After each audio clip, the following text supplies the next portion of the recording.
You're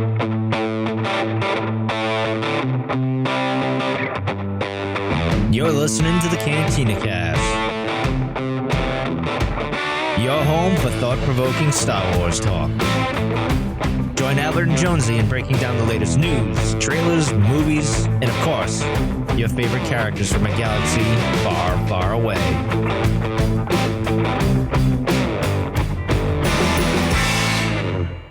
Hello, everyone. Welcome to the Cantina Cast. My name is Al Padilla, and this is the Waystation, your source for Star Wars news and rumors the week of April 30th, 2023.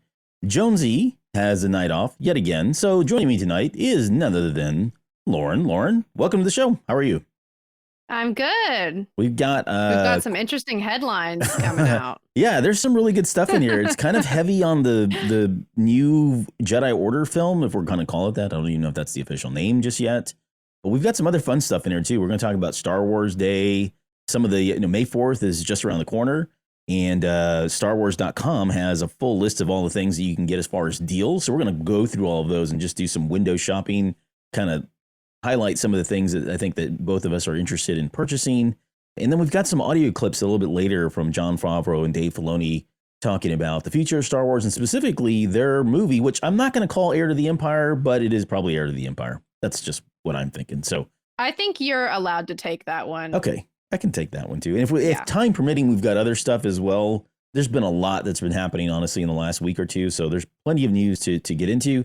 But before we do that, just a quick shout out and thank you to all of our Patreon members who continue to support this show and provide the funds that we need to keep everything on, all the lights, including, the website, the StreamYard, all the software that we use.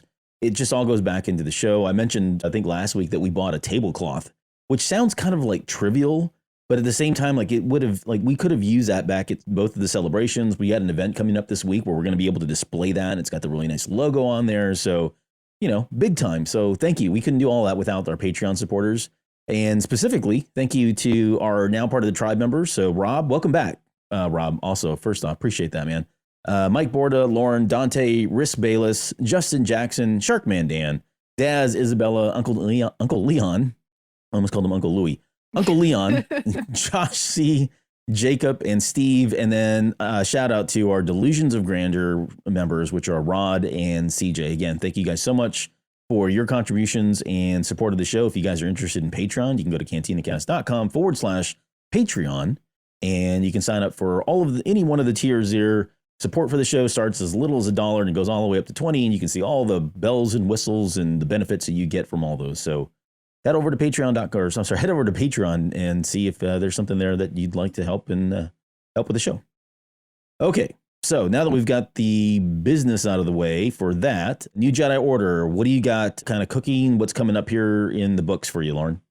So for Jedi Novel Archive, you know what? Sometimes I have a hard time saying it too. So who came up with this name? Oh, wait, it was you. I did, but I used to be way better at saying it. I guess I haven't said it like that in a while. What's going on there? So on Tuesday, I have my Path of Vengeance review dropping. Right now, I already do have a non-spoiler Path of Vengeance, kind of a sneak peek that I dropped last week. Mm-hmm. But on Tuesday, the full thing's going to be coming out with the actual release of the book. So that's going to be very interesting because that was a great read, and that's all I'll say about that, but I'm looking forward to it. I'm excited. Yeah. Okay, well, we're looking forward to that. Again, if you want to follow all of that, head out to cantinacast.com/YouTube. You can subscribe to the channel. Please ring the bell, do all the stuff that you need to do so that you don't miss any episodes of this show, and then especially for Jedi Novel Archive. I know, Lauren, you've been burning the midnight oil and really cranking out the content. So if you guys are into Jedi, or shouldn't say Jedi novels, but Star Wars novels, there's plenty of stuff there from Lauren, and there's now quite an extensive backlog of things too, which is really cool. So good work, Lauren. Thanks for doing all that. And so much content coming out. I know. So there's a lot more coming. Yes. Awesome. Happy to hear that. Okay. All right. Well, let's get into the news and kind of talk about what we've got going on this week. And we're going to start with, again, like I mentioned, there's May the 4th coming up here, right? We all kind of know what May the 4th is. If you go out to StarWars.com they have this kind of thing they put together where they're showing all of the perks, or not perks, but all of the deals that you can get that have been kind of coalesced here. I'm trying to blow that up for anybody that's watching the live stream right now. So StarWars.com, here are the deals, and there's some really good stuff in here. So for example, like this one, the first one here. So Abrams, which is the folks that published the art of books for The Mandalorian, a couple other ones too, but I have the first one. I didn't even pick up the second one, and that's just a miss on my part. So this is like, I'm totally going to take advantage of this. 30% off if you use a code word Mando. This is only valid on May 3rd to the 4th, but I will tell you this, like as I was poking around on some of these things, it looks like some of these discounts are already applying. So I don't know if they are just they went ahead and just did them ahead of time, but some of them may or may not apply. But starting for this one in particular, May 3rd, 4th is when you guys can go online and pick this up. So I'm going to pick this one up because I really enjoy the quality of all of the art of books that they've put out from, since Disney has come on board. And there's just some really good stuff in there that you really get to kind of look at a lot of that artwork and realize that, if they didn't use it then, they'll probably use it in season 3 or 4, or they may use it in, Skeleton Crew or somewhere else. But this is one of the ones that stood out for me. We're going to keep scrolling through here. Or you tell me, like, what was one of the things, was there anything on here that caught your eye as far as a deal goes for May 4th? Definitely, I agree with you about the art of books. Those are always really cool to see the, kind of like the background of what ends up in the show. But in addition to that, I saw like further down, I think there were going to be quite a few books that are 40% off. And that just interests me in general anytime books go on sale. So those were the main things that stood out to me. Okay, we'll come to that in a second here. This is a really cool poster. Let's see, from Acme Archives and Dark Ink. They've done a lot of incredible works. I had this thing blown up, but it keeps stretching it, so I don't want to do it. Vader is not that skinny, although it looks kind of like the Star Wars Rebels Vader a little bit. But no, yeah. That's not how he is. Okay, so that's normal size, but that one's 25% off. They've got Amazon.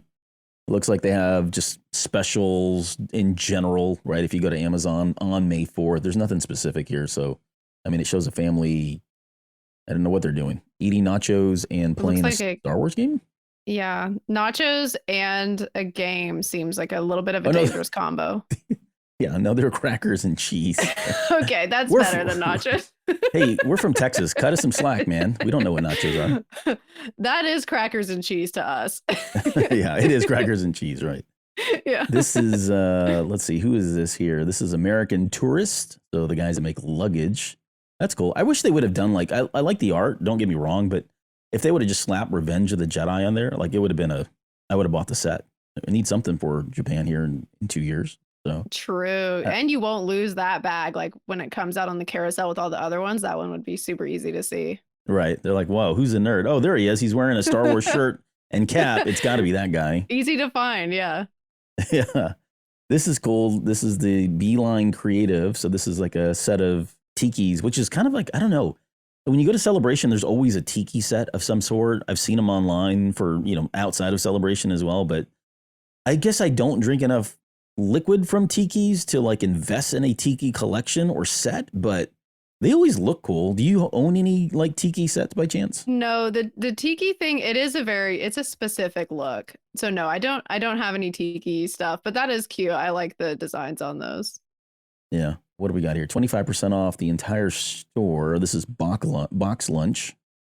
So if you like any of their products, Duo Novo, which is the makers, they make all the helmet replicas. Let's see, they're running 10% off. Yeah, who cares? Like, so what, dude? Sorry, no offense, but that's not really a big deal. Yeah. Like, it'll cover the tax, I guess, maybe. Yeah. Domestic shipping or 50% off international shipping. So I mean, maybe that's a good perk for the international. I mean, free shipping certainly doesn't hurt. So yeah.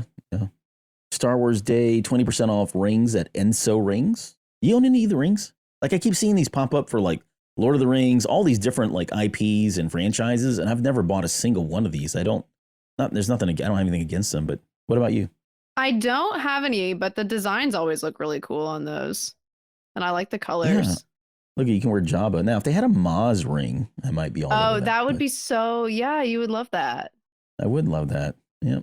Put it right on my middle finger to give it to her every time. Here you go, Maz. Here's specifically, yeah. Yep. FYE. Wow, they're still around, huh? Okay. Buy 2, get 1 free Star Wars action figures. That's on May 4th. Funko. Buy 3 Funko, get the 4th one free. And you got to buy 3 online at full price. So that's May 4th through 7th. This is cute. This little jewelry collection they got going on here from Girls Crew. I don't know. I don't really wear jewelry.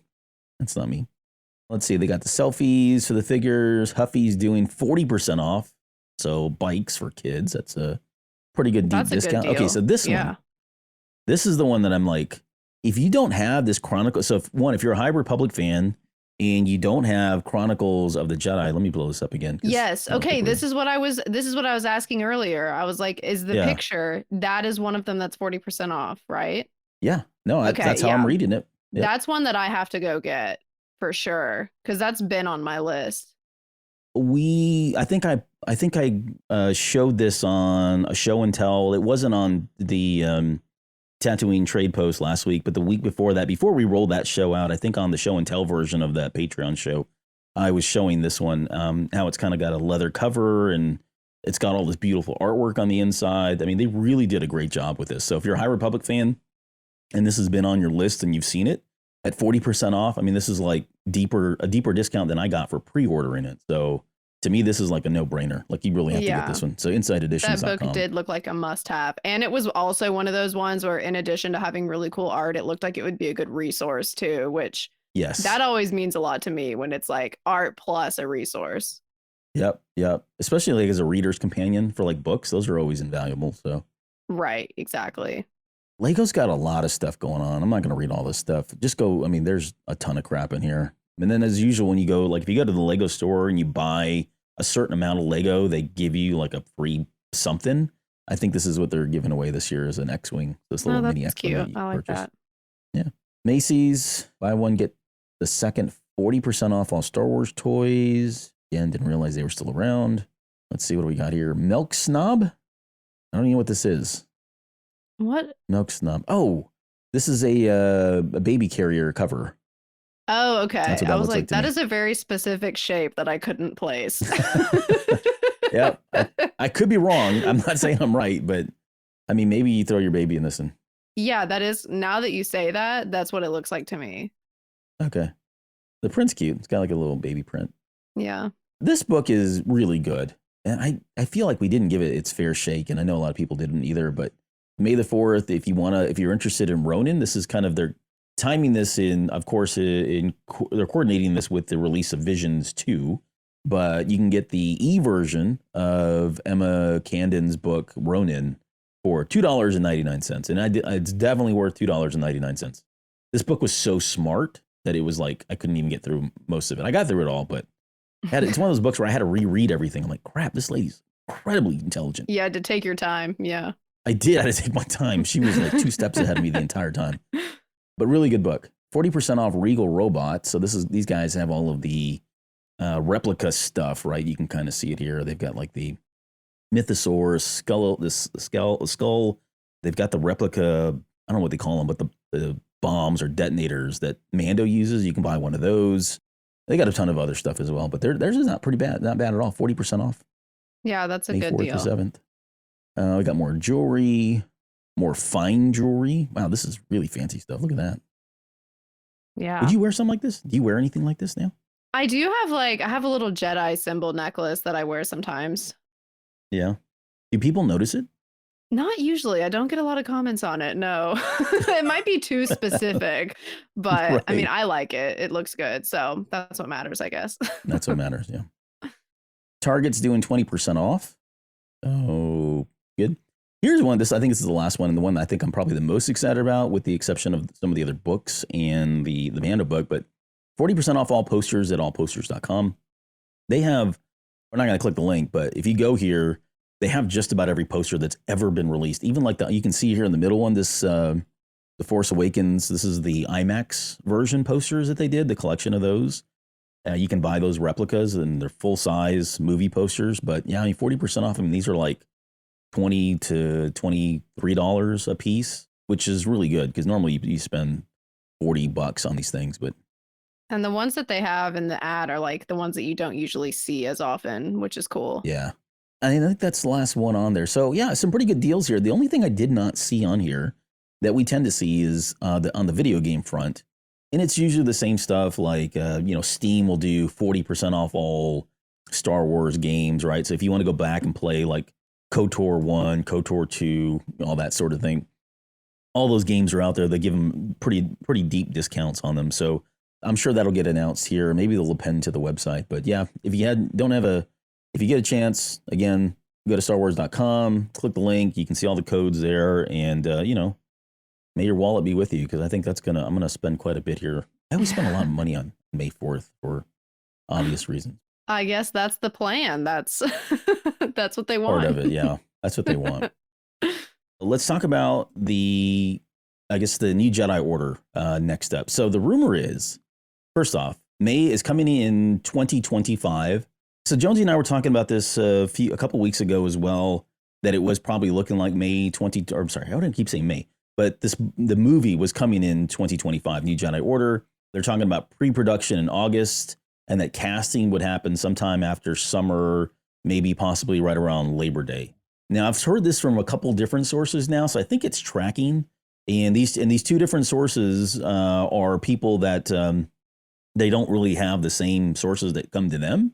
So really, you're looking at 4 or 5 different sources that are coming together saying it's all the same thing. So this seems about right. Jonesy expressed some concerns about this feeling too aggressive or maybe rushed. If we're looking at a 2025 release for New Jedi Order, that's like a year and a half away. Do you feel like you'd have any concerns with it, given what happened with other movies? And yes, I would have thought that it would take longer than a year and a half to get a film casted, written.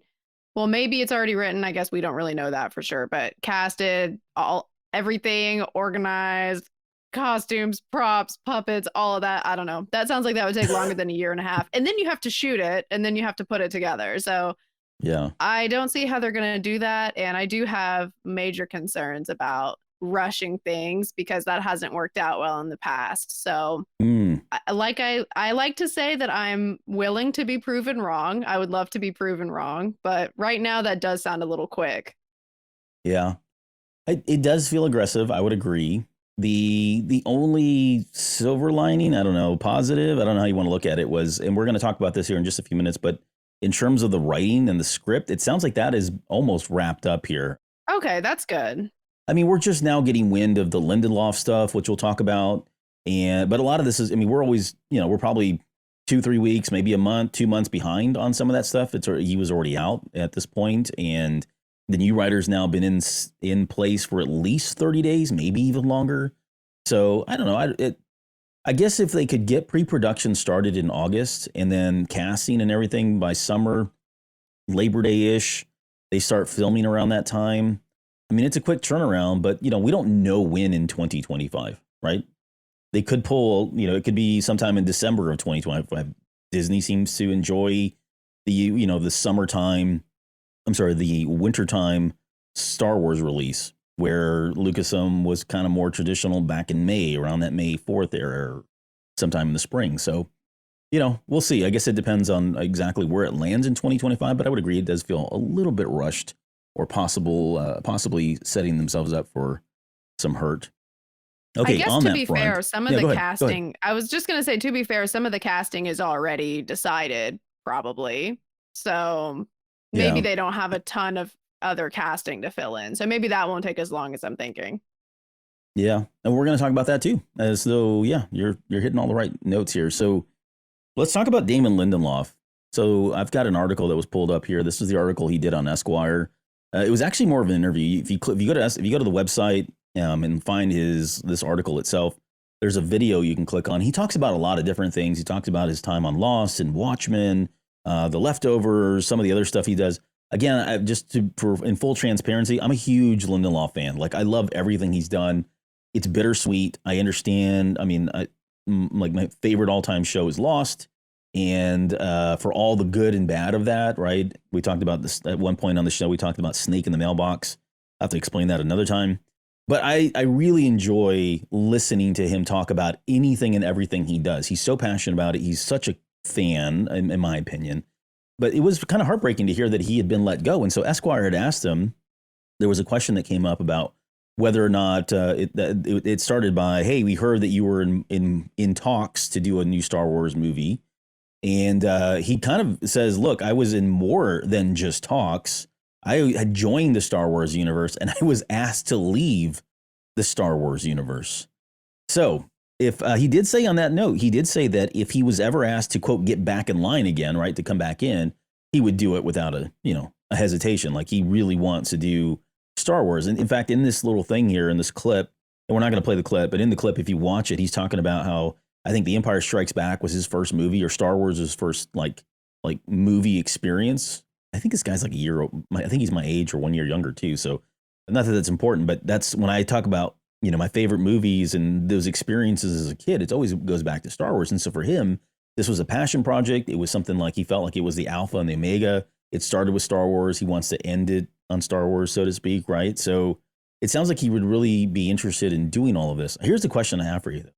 When you hear that he was asked to leave Star Wars universe, do you think that bodes well? Does that sound like a good thing, bad thing, indifferent? And let's also take into account the Rogue One, right? Rogue One had a number of people that went in and out, asked to leave, asked to come back. They had script rewrites, reshoots down to the last wire, and then look at the movie we got, right? It was incredible. So how much of that plays into this, and how much of a concern is it knowing that Lindelof was asked to leave and didn't leave on his own accord?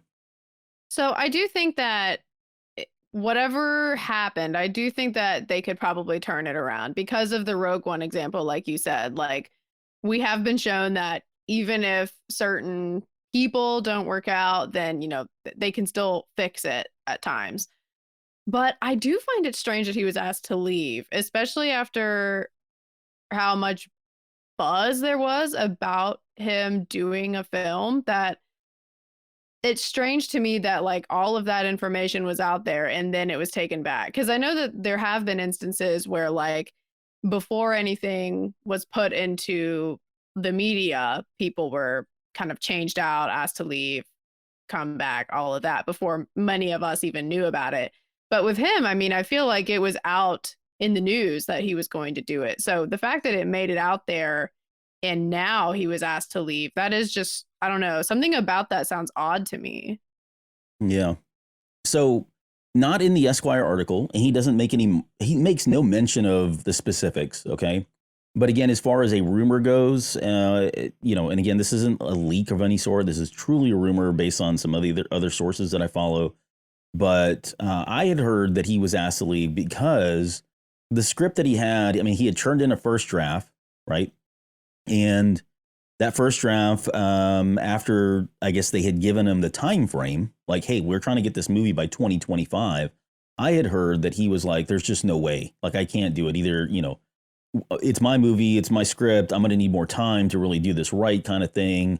And Disney was like, hey, no, sorry, we're on a time schedule. And that's why he may have been asked to leave, not because they didn't like his script or didn't like the direction it was going. Now, that I think people are conflating this story about him being asked to leave with the story that we're going to get into next, which is what was his story about, which was Rey at 60 years old, way into the future, right?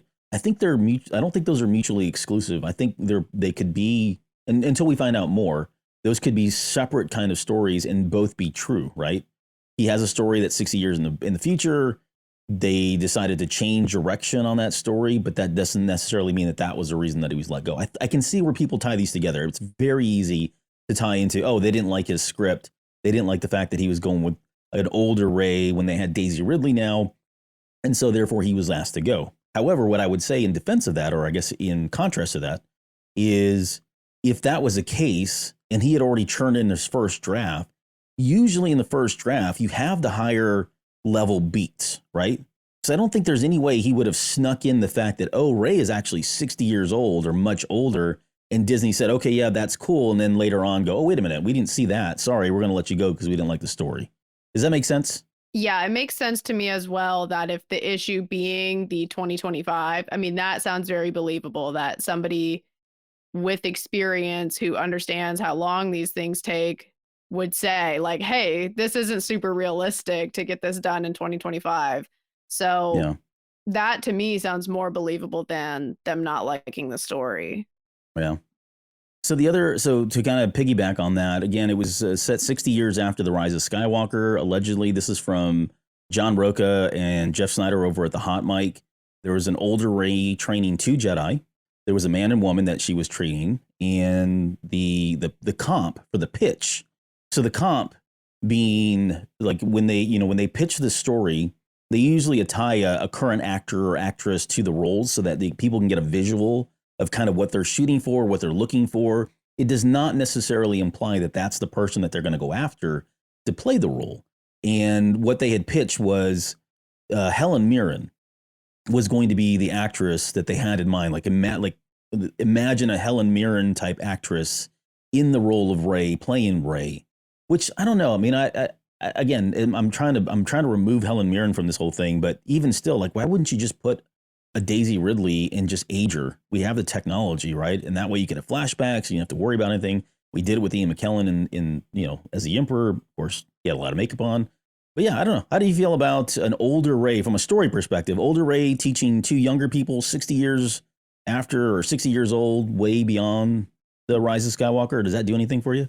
I mean, imagining it as Helen Mirren actually does do something for me. I think that would be super cool. So I don't know. Maybe I'm just a Helen Mirren fan, but I actually do. I do like the idea of a time jump and getting to see Rey with like more experience, kind of having been through, some of the tough things that Jedi go through in order to have that background to be able to train others effectively. That would be like one of my concerns, actually, if there is no time jump or a very small time jump, would be, does she really have the experience necessary to be able to train others? So like if there was a time jump, that would pretty much fix that in my mind. Yeah. I don't hate the idea. Like I mean, there's been so many other stories, even beyond Star Wars, that I've like seen the pitches for or read about the rumors, and on paper, reading them, they sound terrible. Like I'm not for it. And then the movie comes out and I'm like, oh, okay, that was, not bad, or actually really enjoyed it. I didn't see it that way. So again, I'll stick to what I've consistently said on the show for a number of years now, which is, as long as the story's good and it makes sense, I'm on board. That's all I'm asking for, right? And so, could it have been and plus it's Damon Lindelof. So if the rumor is true, I mean, I have to say that I would be in favor. He's not done many things wrong, in my opinion. And I know how much he loves Star Wars because there are 8 billion references in Lost, deep cuts in Lost throughout the episodes of Star Wars. So anybody that would argue that he's not a Star Wars fan and his heart isn't in the right place is just misplaced, right? So I would have to trust that he would, whatever story it was that he was brewing up, it's probably going to be pretty good. I'd give him the benefit of the doubt on that one. Yeah, knowing that they're a real fan, that always wins points for me too, because then I trust them more with the story. Yeah.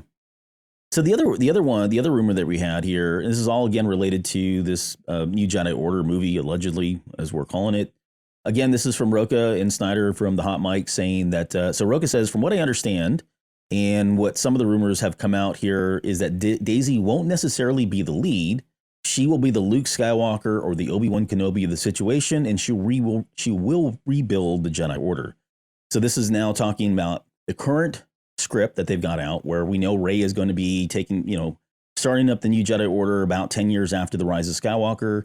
Now they're saying, okay, she's not really going to have a major part in it. She's going to have kind of a, secondary part. So allegedly, I would assume that this story is going to focus on some younger Jedi, similar to like a Mark Hamill, Luke Skywalker, where she's now the elder in some ways, teaching him or her or them, whatever that may be the case. Snyder confirmed it from his source, again, a separate source, saying that this was definitely what he was hearing, that this was going to be more of where the story was going. And then they both kind of confirmed from 2 different sources that John Boyega would indeed be back in this movie, saying that, there were some talks, they had some conversations, kind of buried the hatchet, if you will, a couple of years ago, maybe about a year ago. I remember when this was happening, there were people talking about this, that he had been back to Lucasfilm, had met behind closed doors. There were rumors that he was going to be coming back. Nothing happened for, the better part of a year. And now we're hearing that he's coming back. So maybe they did bury the hatchet and maybe things are better. But how do you feel, I guess, first off about, let's see, I guess Rey being not necessarily the main character, not necessarily the main focus, and then the idea of Finn coming back to the Rises, or I guess into the Star Wars landscape again. Well, if Rey is not the main focus and we know that Finn is coming back, it does make me hopeful that maybe we would get the story of Finn that I know a lot of us were hoping for, of him being force sensitive, as it seemed like it was teased a couple times in the films, and kind of what he's going to do with that. I would love to see a more Finn focused story if that's in the card for us, but I know it sounds like maybe it's going to be some new characters that maybe we haven't met before instead, but I'm glad that they buried the hatchet, as you said, because I definitely think that was something that needed to happen. I felt like his concerns that he had were valid. And so I'm glad that they were able to work it out and that we get to have that character back, because I feel like that character was one of the highlights of the sequels for me. Yeah, I agree. I'd be looking forward to him coming back for sure. I really enjoyed his character, and I felt like he didn't really get the fair shot that he was given, or maybe I would say promised, but at least talked about. Jonesy's with us actually in the chat. Sorry, I just noticed. He says, if she's rebuilding the Jedi Order, then how is she secondary? Yeah, I was actually wondering that as well, because when when it said like she's not going to be a lead, she's going to be like Luke Skywalker or Obi-Wan Kenobi, I was like, you mean like the two biggest characters in Star Wars? You're right. Yeah. I guess what that meant was kind of like more like, there were a couple of films where they both took a little bit more of a back seat, but yeah, it's difficult to imagine her being there, but not being front and center. But I think that it could work though, if we have some really strong characters as the focal point instead. Yeah, I can see where it still works. I mean, if you're going with the idea that she's rebuilt, like if 10 years from now or 10 years after the Rise of Skywalker, she's literally saying, okay, as of today, I'm going to start a new Jedi Order. I would agree. Like that, how could she be secondary trying to rebuild this thing from the ground up? If 10 years have passed and she's already got a building and she's already got some students, but really is kind of struggling, can't really get there, that kind of thing, or, or not really being able to find force sensitives. I don't know what the conflict is here. I haven't even really put a lot of thought into it, but then maybe I can see where, we don't have to get through the beginning, the initial ground kind of building of the Jedi Order, literally, but something that's already in place that just needs some, care and feed or some nurturing, or, the conflict of or everything that's going on, the conflict of trying to get all of this stuff and running is already in existence. And yet there's a secondary conflict that comes in where she now has to mentor these other Jedi because, they've got to, attack or they've got to defend themselves or whatever else. Then that feels like, okay, maybe they can do that. Maybe that's where she's not a primary character because she's just there to kind of support them. And she's still doing all the new Jedi Order building that's already in progress. That's my quick, like on the spot rationalization of that. But I would agree. It's going to be very difficult for them to kind of build from the ground up if she's not a part of this. So, yeah. Okay. The last thing that we'll talk about tonight. Let's talk about Heir to the Empire, which I'm using quotes, Heir to the Empire, which is the alleged movie that Dave Filoni's working on, probably scheduled for 2026 based on some of the rumors we talked about last week. But there was an Entertainment Weekly article, and there's a podcast that Entertainment Weekly does called the Dagobah Dispatch. And on here, both Dave Filoni and Jon Favreau were kind of talking about the kind of who was going to be in the movie, right? This all-star cast. So I actually have some audio, which if I don't screw this up, hopefully I've got this right. I'm going to play the audio so we can listen to it, and then I want to get your reaction right afterwards. In the right space, I think it's going to be a clamoring of characters saying, how do I get in this picture? And that's what John and I have been figuring out. I mean, so it sounds like he's got a clamoring of characters. They're all trying to come into this one space to be a part of the movie. And I think some of the concerns that I was seeing from people were, man, it feels like there's going to be a lot of characters in here. And is it going to feel like, the Avengers, where all of these mighty characters are on stage at the same time? Is there going to be upstaging? What kind of story are they going to be telling?